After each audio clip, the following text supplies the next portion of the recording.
Во двата едно по друго дуела на свој терен екипата на ЖПК Кочани оствари 2 победи и ги освои планираните 6 бода со гол разлика 7:1. Пред својата публика кочанчанки ја победија екипата на Ас Юнајтед од Струга со 4:1, иако не прикажа особено квалитетна игра и големо залагање. Веројатно причина за тоа е спарното време и терминот на одигрување на надпреварот во пладневните часови. Но на победата не треба да се гледа со заби, туку од грешката да се извлечат поуки и да се тежне кон подигнување на нивото на квалитетот на играта на сите позиции. Првиот посериозен испит за кочанчанки ќе биде гостувањето во Велес против Борец, екипа која во ова коло ја изненади Речица во Куманово.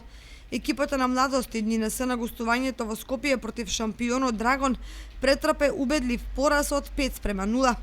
Оризарки му пружиле солиден отпор на фаворитот, но и слаба ефикасност во нападот.